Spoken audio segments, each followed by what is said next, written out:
안녕하세요. 뉴스반장입니다. 설날이자 주말 휴일인 26일 사상 첫 현직 대통령에 대한 기소가 임박한 가운데 검찰은 전국 검사장 회의를 긴급 개최했습니다. 마지막 논의에 들어간 걸로 보여지는데 이르면 오늘 오후 기소할 가능성이 큽니다. 이렇게 되면 대통령에 대한 탄핵 심판과 내란죄 재판이 동시에 진행되는데요. 윤석열에 대한 두 개의 재판이 속도가 붙을 전망입니다. 심우정 검찰총장은 오늘 오전 10시 윤석열 내란죄 사건 처리 방향을 논의하기 위해 전국 검사장 회의를 개최했는데요.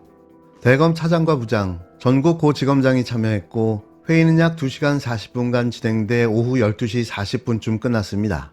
회의에서는 27일 구속기간 만료를 앞두고 윤석열 기소 여부에 관한 내용이 오간 것으로 확인됐는데요. 검찰은 오늘 내란 속의 윤석열에 대한 당연한 기소를 앞두고 전국 검사장 회의라는 이상한 집단 행동을 보여줬습니다. 마치 자신들의 위력을 과시하려는 모습처럼 보여줬는데요. 사실상 오늘이 아니면 기소가 불가능한데 만일 기소를 하지 않는다면 내일이 구속기간 만료가 되는 날이어서 내일이 지나면 윤석열은 자동으로 풀려나게 됩니다. 검찰은 이 무슨 뻘짓거리를 하고 있는 걸까요? 내란 속의 윤석열의 구속 만기를 하루 앞두고 심우정 검찰총장이 전국 검사장 회의를 소집했습니다. 굳이 윤석열의 처리 방향을 두고 전국 검사장 회의를 소집한 이유를 알 수 없습니다. 공수처 수사를 빌미로 공수처 수사의 미비를 핑계로 추가 수사해야 한다며 윤석열을 풀어주려는 속셈입니까? 구속 상태에서 기소하는 게 검찰의 관행입니다. 어떤 이유든 윤석열을 석방한다면 대국민 사기입니다.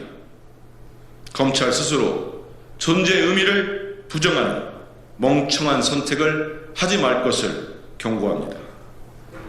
거짓말쟁이 윤석열을 대통령으로 만든 1등 공신이 검찰입니다. 정권을 떠받쳐온 기둥도 검찰입니다. 그런데 이제 윤석열을 위해 다시 한번 구명줄을 내려줄 셈입니까?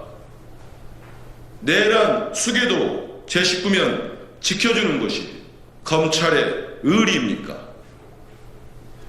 검찰이 조금이라도 과거를 국민께 속죄하려면 국민께서 부여한 권한을 윤석열 기소로 엄정하게 집행하십시오. 윤석열을 구속 상태에서 기소해야 할 이유는 차고 넘칩니다. 검찰은 내란 우두머리에 친정이라는 오명을 쓰고 싶지 않다면 더 이상 자고우면하지 말고 오늘 당장 윤석열을 구속 기소하십시오. 박세영 검찰 비상계엄 특별수사본부장은 회의가 끝난 뒤 기자들과 만나 수사 경과나 증거관계를 쭉 설명드렸고 다양한 의견이 나와 논의했다면서 최종 결정은 총장님께서 다 들어보고 하실 것이라고 말했는데요. 이미 기소는 기정사실인 상황에서 엉뚱한 소리만 해대고 있는 겁니다. 또 윤석열 석방 후 수사를 이어가야 한다는 의견도 있었냐는 질문에 다양한 의견이 나와서 거기에 대해 다 논의가 있었다고 전했는데요. 앞서 검찰은 지난 23일 공수처가 윤석열 사건을 넘겨받은 뒤 법원에 윤석열 구속기간을 연장해달라고 신청했습니다. 하지만 법원은 검찰의 2차례 연장 신청을 모두 받아들이지 않았는데요. 검찰은 윤석열 구속기한이 내일까지인 걸로 보고 조만간 기소 여부를 결정하겠다는 방침입니다.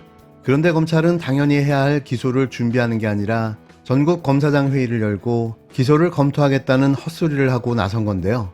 지금도 똥오줌을 못 가리고 있는 검찰, 이래서 기소총이 되어야 하는 거죠. 꼴값 좀 그만 떨고 빨리 기소나 하시기 바랍니다. 선고 사건에 대하여 말씀드립니다. 2025 헌라 1 국회와 대통령 간의 권한쟁의 2024 헌마 1203 헌법재판소 재판관 임명권 불행사 위헌 확인 사건의 선고 기일이 2025년 2월 3일 월요일 오후 2시로 지정되었습니다. 24일 헌법재판소가 설 연휴 직후인 다음 달 3일 대통령 권한대행의 헌법재판관 후보자 임명 보류에 대한 위헌 여부를 판단합니다. 헌재의 결론은 윤석열 탄핵 심판에도 적지 않은 영향을 줄 것으로 보여지는데요. 이 순간 똥줄이 바짝바짝 타들어가는 사람이 2명 있는데 그건 아마도 내란숙의 윤석열과 내란대행 최상목일 겁니다.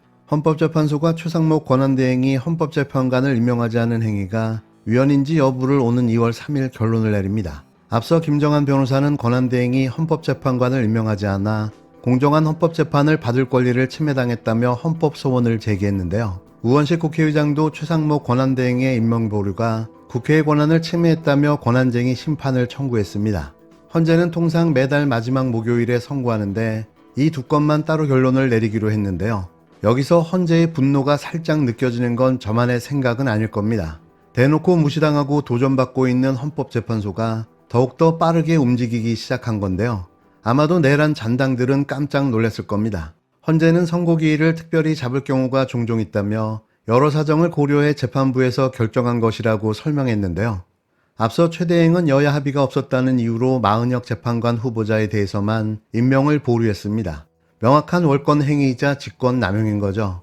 헌법재판소는 지난 22일 권한쟁의 심판에 대한 공개 변론을 열었는데 권한대행에게 재판관을 임명할 의무가 있는지를 두고 첨예한 공방을 벌였는데요. 만약 헌법재판관이 임명하지 않은 행위가 위헌이라는 결정이 나오게 되면 헌법재판소법에 따라 피청구인인 권한대행은 재판관 한 명을 추가로 임명해야 하고 이 경우 즉시 체제에서 벗어나 완전한 구인체제가 됩니다.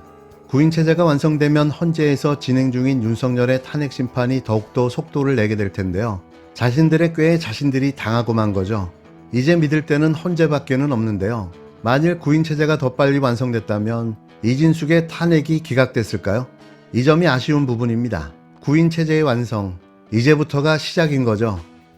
국부위를 연상시켜서 국회를 해산시키고 국회를 대체하는 그거는 제가 뭐 이렇게 쓸 때 잘못 시술한 것 같습니다.